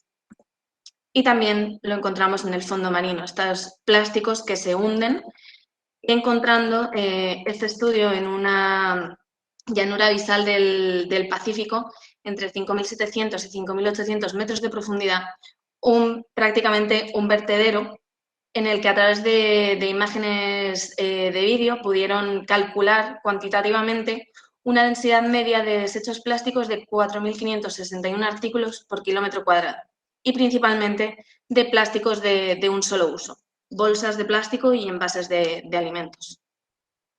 Por lo tanto, ya lo tenemos en la superficie, los tenemos en la columna de agua y los tenemos en el fondo marino. Y sabemos que se degradan, se fragmentan generando partículas de menor tamaño, llamadas microplásticos. Y estos efectos del plástico en los organismos marinos va a depender del tamaño de esos plásticos y del tamaño del organismo y aparte de dónde se encuentre ese plástico. Por lo tanto, la biodisponibilidad es decir, que la biodisponibilidad de los plásticos va a depender de ese tamaño y de ese tamaño del organismo. En la superficie, ¿qué animales pueden verse o qué organismos marinos pueden verse afectados? Pues organismos filtradores como los grandes tiburones ballena o tiburones peregrinos que viven ahí a media agua entre la superficie y la columna. Mamíferos marinos como este lobo marino con un cabo enredado en el cuello, o delfines o grandes ballenas.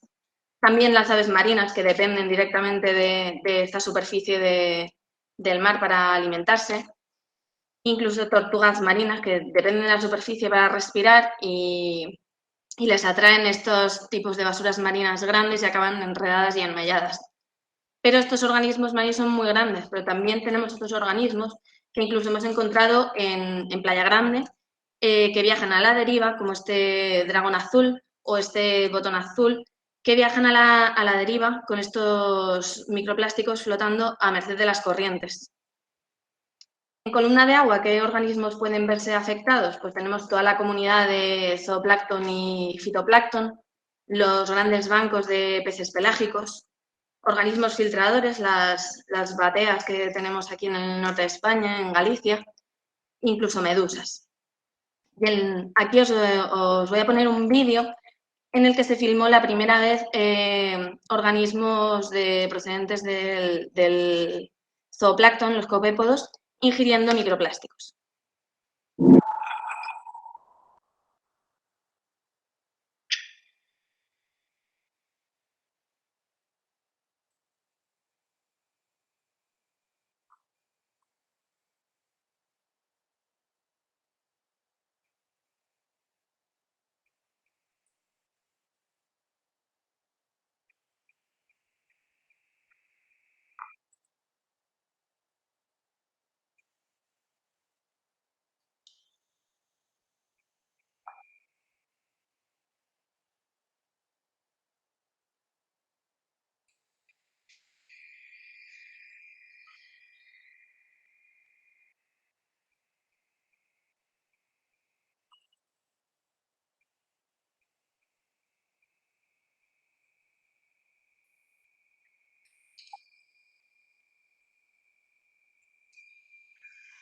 Como veis, son unas imágenes bastante impactantes.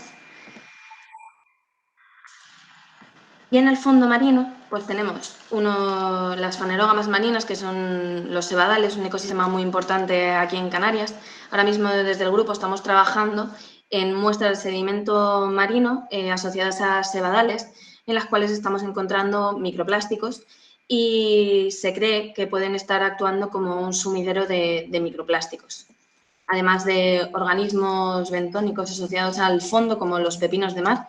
Estos organismos son bioturbadores, entonces se alimentan directamente del sedimento para adquirir los nutrientes. Y desde el grupo hemos encontrado microplásticos en sedimento marino de todas las Islas Canarias. Vamos a empezar a trabajar con estos organismos y si en el sedimento marino aparecen estos microplásticos, posiblemente en estos organismos marinos aparecerán, ya que se alimentan directamente de este sedimento.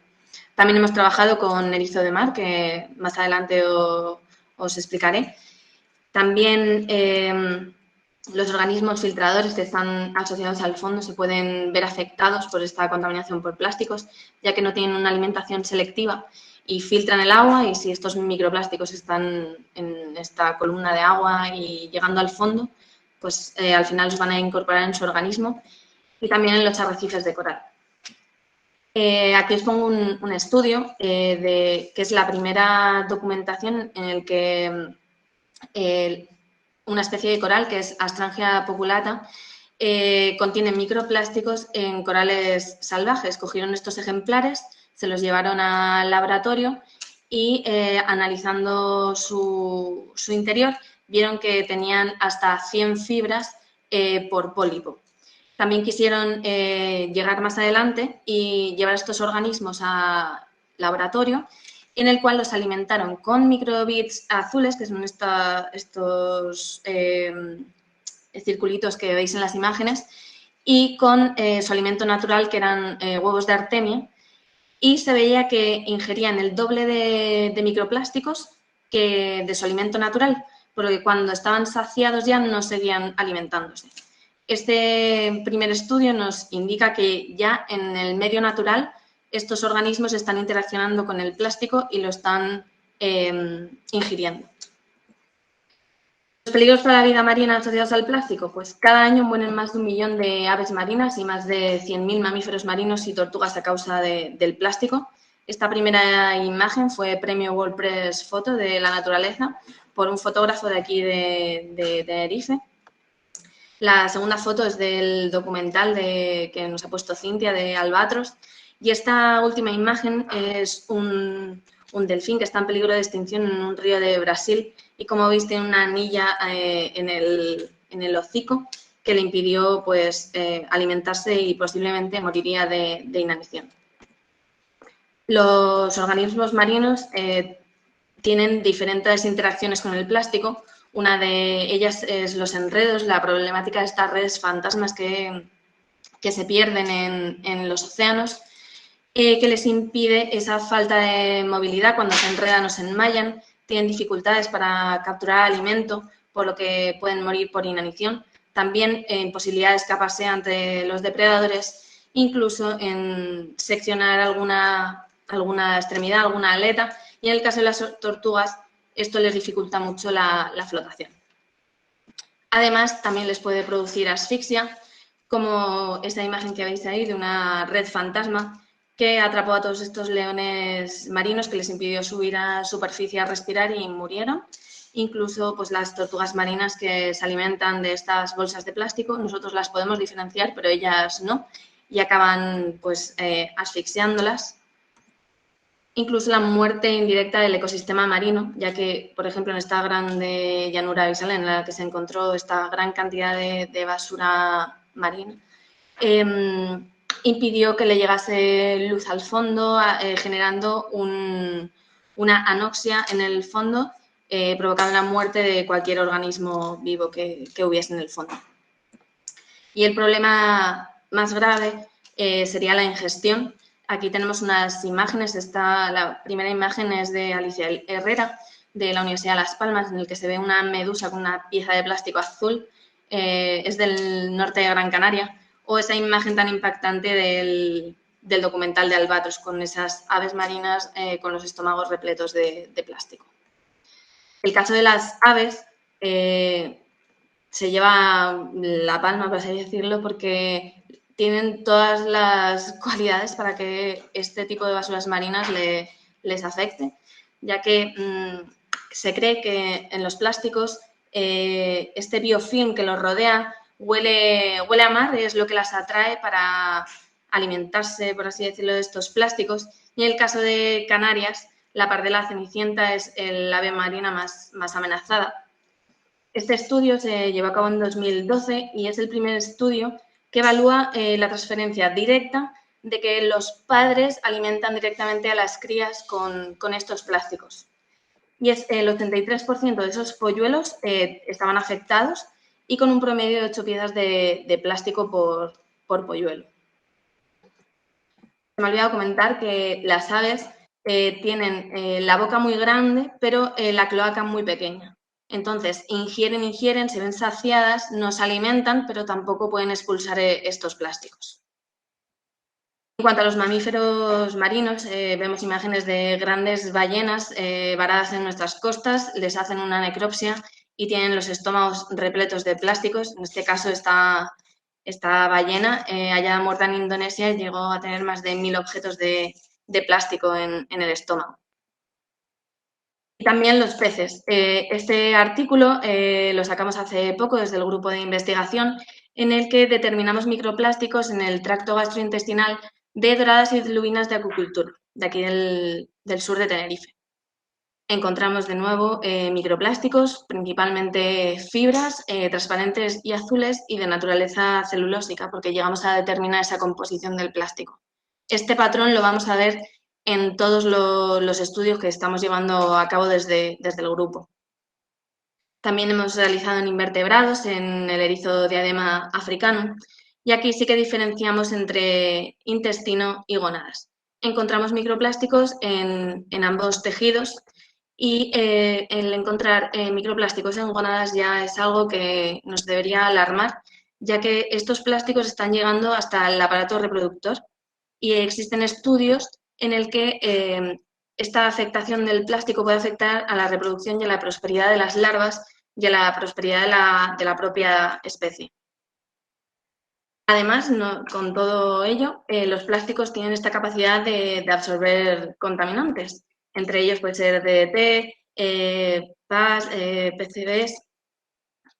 Este estudio es de la Universidad de Las Palmas de Gran Canaria, en la que analizaron 81 contaminantes químicos asociados a fragmentos y pellets recolectados en diferentes playas de las Islas Canarias y encontraron pues, pesticidas organoclorados, DDT, que es un pesticida muy persistente que se utilizó de manera intensiva en España y en el resto de Europa y se prohibió hace muchos años y sigue apareciendo en el mar, ya que lo encontramos en estos microplásticos.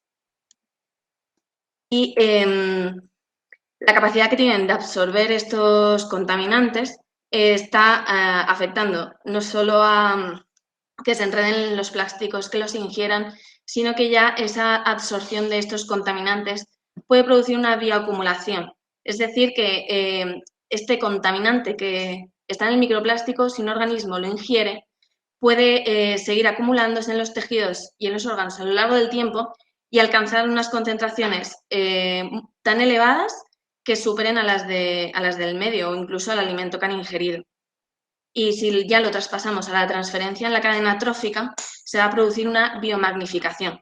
Un ejemplo sería la biomagnificación del metilmercurio, en el que la cadena trófica acuática, poniendo al atún en el eslabón superior, al alimentarse de organismos que tengan ese metilmercurio, al final de la cadena se biomagnificará este efecto en los organismos marinos. Por último, quería poneros este primer estudio en el que demuestran que los peces ingieren más microplásticos a través de presas que de lo que esté en la columna de agua, suponiendo que esta transferencia trófica puede acelerar esa bioacumulación y biomagnificación. Y muchas gracias por vuestra atención. Creo que he corrido mucho. Has terminado perfecta, a tiempo. Bueno, de hecho, bastante antes del tiempo establecido, o sea que tenemos todavía tiempo para unas preguntas. Si alguien quiere animarse a hacer alguna pregunta sobre el tema.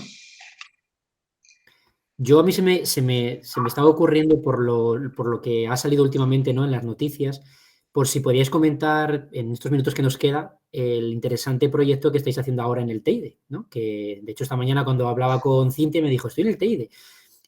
No sé si nos podéis comentar alguna cosa, algún adelanto, lo que se pueda decir de este tema tan interesante, ¿no?, que estáis viendo, ¿no?, de microplásticos en el Teide.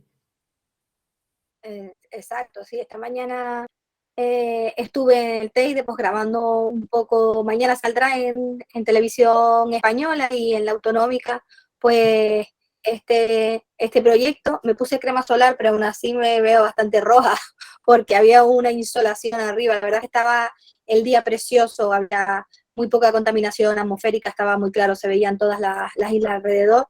Y bueno, estuvimos grabando un proyecto que va a ser financiado por la Fundación Canarina, en el que vamos a determinar por primera vez en un sistema aislado completamente, como es un parque nacional en una isla oceánica, la presencia de microplásticos, ¿no? Entonces vamos a hacer un muestreo pues muy potente en lugares donde seguramente estén más antropizados pues por la presencia humana, y en lugares que estén más alejados de la presión antrópica. ¿Por qué? Porque se habla ya de un ciclo del plástico, ¿vale? No solo tenemos plástico en el medio marino, sino nuestra ropa de forma continua está emitiendo partículas. De hecho, se habla de que una de los mayores emisores de microplásticos a cualquier medio es la industria textil. Entonces queremos determinar eso, si realmente están llegando microplásticos por deposición atmosférica a estos lugares tan alejados como puede ser eso, un parque nacional dentro de un sistema aislado. Porque si llega la calima, ¿no?, la calima no llega sola, llega pues con esporas, con restos de productos, ¿no? Y puede también pues llegar perfectamente con microplásticos. Hay una potente industria textil también en distintas ciudades de África, y podría pues estar llegando por esa deposición atmosférica, ¿no? Y ver pues un poco los efectos. No solamente vamos a estudiar los microplásticos ahí en el suelo, sino también la afección a la biota mediante los excrementos de conejos, que son fáciles de encontrar, y ver pues en esas letrinas si realmente están ingiriendo microplásticos y están cerrando como ahí un ciclo, ¿no? Muy, muy interesante, la verdad. Esperamos impacientes a ver los resultados, ¿no?, por nuestro bien, porque bueno, estáis ampliando mucho, ¿no?, el proyecto de los microplásticos un poco ¿no?, al resto, ¿no?, de cosas, que yo creo que es muy interesante también el tema. También salió hace poco también, ¿no?, de que habéis analizado, ¿no?, doradas o lubinas, me pareció oír, ¿no?, de microplásticos que estabais analizando. sí, Cristina explicó un poco por encima el artículo y eso, analizamos microplásticos en doradas y lubinas de acuicultura, pero el problema no son, nosotros hablábamos en el artículo, la verdad es que los medios de comunicación vendieron como el artículo de una forma, que tengo por aquí, el pequeño. Sí, los medios de comunicación se echaron un poco, en plan, no consumáis pescado, pero es que, ni de acuicultura, pero es que los pescados, tanto de acuicultura como del medio salvaje, tienen concentraciones de microplástico parecidas y estos plásticos se quedan en el estómago, no pasan a músculo, que es de lo que consumimos. Entonces, no hay que dejar de consumir pescado, eso es importante, pero el saber que el plástico está ya en todo lo que estamos estudiando, porque no hemos encontrado nada que no tenga microplásticos, pero es importante recalcar que no hay que dejar de comer plástico. Uy, plástico, perdón. Pescado. Bueno, pescado. Está bien que hagas esa aclaración, ¿no? Porque la gente sí es verdad que se asusta un poquito, pero luego yo vi que sí, que efectivamente salíais pues un poco a aclarar, ¿no? Que era seguro comer pescado. Lo que pasa que, bueno, creo que está bien que estas cosas salgan a la luz para que la gente un poco tenga cuidado. Es decir, que no es que no nos afecte, es que nos afecta de lleno todo este problema. Entonces, creo que debemos empezar a concienciarnos y gracias a vosotros creo que nos estamos un poco concienciando de todo lo que está ocurriendo, ¿no? Con este tema. Entonces, creo que es muy interesante. Pues nada, no sé si hay alguna pregunta más, alguien que quiera preguntar, comentar alguna cosa más a las dos conferenciantes, a Cintia y a Cristina. Sí, yo tenía una pregunta que acerca de la ingesta de pescados con microplásticos, que no me acuerdo desde cuándo se sabe que... Sí, que cuánto tiempo llevamos consumiendo pescado con microplásticos, pero yo creo que y no sería más bien que no hay tiempo, ha habido tiempo suficiente para estudiar cómo afecta al organismo, porque como ha sido algo de reciente, como pasa en muchos estudios de la ciencia, que si no pasa un largo periodo de tiempo no se puede determinar algo con exactitud. Sí. El tema de los efectos sobre la salud en los microplásticos principalmente han sido estudiados más por vía inhalatoria que por la ingesta, porque por ejemplo los peces realmente no contienen, o sea, no ingerimos realmente los peces con microplástico, porque eliminamos, o sea, al desficerar ese pez, eliminamos ese contenido en microplástico.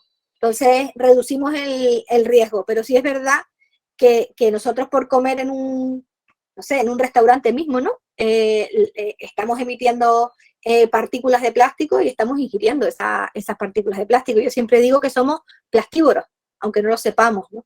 Y bueno, de hecho hay una universidad de Dinamarca que sí hizo esa estimación, estimaba una ingesta de una tarjeta de crédito semanal. Una tarjeta de crédito semanal sin dinero, obviamente, porque tendría que ser una tarjeta sin dinero. Y bueno, todavía queda tiempo para saber esos efectos, ¿no? Lo que sí es un problema es sobre la biota, ¿vale? Porque sí se están demostrando pues, problemas de oxidación, de problemas problemas directamente del tracto intestinal, de obstrucciones, de tal. Por ejemplo, en el caso de las doradas, nosotros poníamos de manifiesto en el estudio de doradas y lubinas, que en las doradas en concreto, no sabemos por qué ni por qué causa, seguramente por efectos anatómicos del intestino de ese pez, se forman marañas, igual que en los erizos. No encontramos solo la fibra, sino marañas. Además, es un término que buscando información encontramos ese concepto que se llama tangle mesh en otros artículos de otros estudios. Entonces, es verdad que tendrá que pasar más tiempo para el estudio de la ingesta, que todavía no supone un riesgo. Sí hay más estudios en relación de la inhalación, sobre todo en personas que trabajan, por ejemplo, en la industria textil, que están más expuestas al riesgo ocupacional, pero obviamente, pues dentro de no muchos años veremos efectos sobre la ingesta, ¿no? Y una última pregunta que me gustaría hacer. ¿Soluciones a este tema? Quiero decir, ¿qué podemos hacer para que esto no vaya más? Pues Además, yo espero reciclar, obviamente. hay soluciones que podemos tener nosotros mismos y hay soluciones que tenemos que presionar a los gobiernos para que impongan, ¿no? Por ejemplo, con respecto a la contaminación de fibras al medio marino, las depuradoras, bueno, un estudio también con depuradoras para saber cuánto consiguen eliminar de microplásticos, pero no consiguen eliminar el 100% de los plásticos en los distintos tratamientos que se realizan, y por lo tanto se está llevando una influencia continua, un flow ahí de microplásticos al medio marino.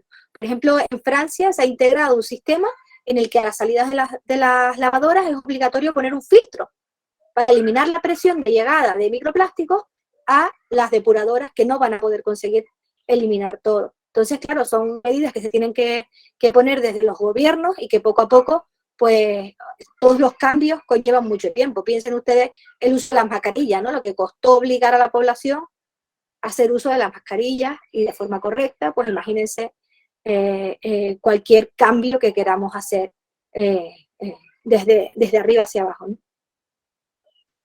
Gracias, Cintia. ¿Alguna pregunta más?